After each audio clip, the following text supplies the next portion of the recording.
Bună ziua, dragii mei, și bine v-am regăsit. Am văzut că foarte multă lume întreabă cum creștem prepelițe în gospodăria proprie. Am văzut pe foarte multe pagini pe Facebook întrebări ce le dăm de mâncare prepelițelor în diferitele stadii de viață, în primele zile, în primele săptămâni, chiar când încep ouatul.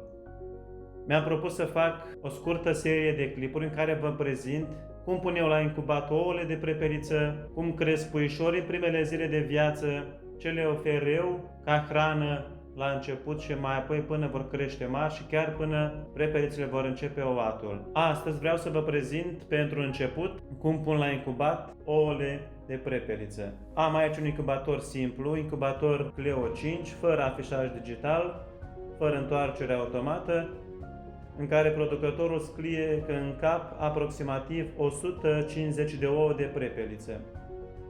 Eu am mai pus de câteva ori la el, am scos foarte bine, sunt foarte mulțumit, însă nu am pus 150 de ouă, ci am pus maxim 140 de ouă pentru a-mi lăsa loc să pot întoarce ouăle. După cum observați în imagine,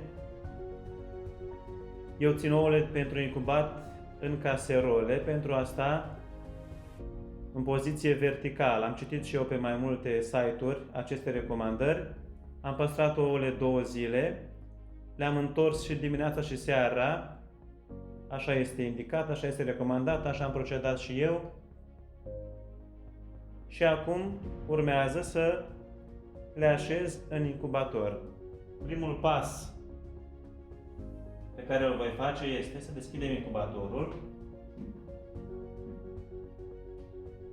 Adăugăm apă în prima alveolă, așa spune producătorul.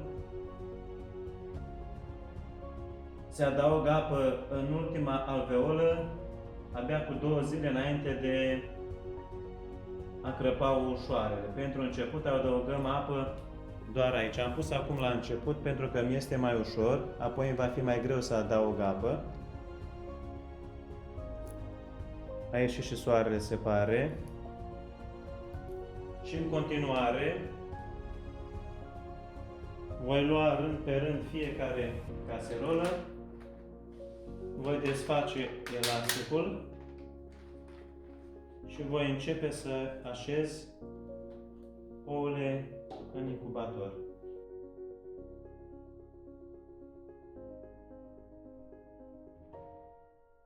Am încercat să aleg cu atenție ouăle pentru incubat, să nu fie nici foarte mari, nici foarte mici, să nu fie prea deformate, să nu fie prea bombate, toate să aibă această textură, să fie bătate, să zic așa, cu ghilimelele de rigoare.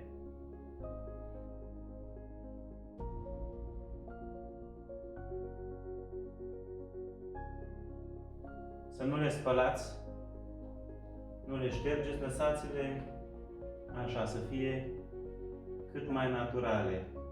Acesta este sfatul pe care vi-l pot da. Le-am păstrat într-o cameră cu temperatura de 10-11 grade, așa spune și la carte, să aibă o temperatură de aproximativ 10-15 grade maxim, camera unde se păstrează ouăle pentru incubat.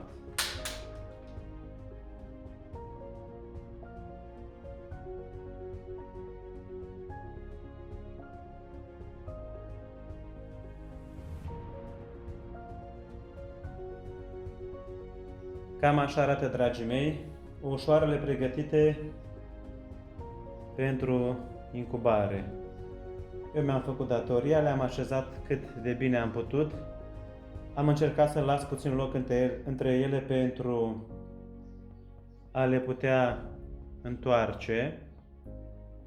După cum observați, nu le-am marcat, cum se face de regulă la ouăle de găină, care sunt mai mari, cu 1 sau cu 2 sau cu diferite marcaje, depinde cum vrea fiecare când le întoarce. Pentru simplu fapt că eu le întorc trecând mâna pe deasupra lor. Am învățat și de la alte persoane, recunosc, prima dată am fost puțin sceptic, însă m-am convins că se poate și așa. Ele sunt foarte mititele, după cum bine știm cu toții. Nu sunt ca ouăle de găină. Am văzut că dacă stau să le întorc pe fiecare în parte și stau prea mult cu incubatorul deschis, ouăle se răcesc destul de repede. Nu sunt ca ouăle de găină, care, fiind mai mari, se răcesc mai greu. Fapt pentru care vă voi face o scurtă demonstrație cum întorc eu oușoarele de prepeliță, doar trecând mâna pe deasupra lor.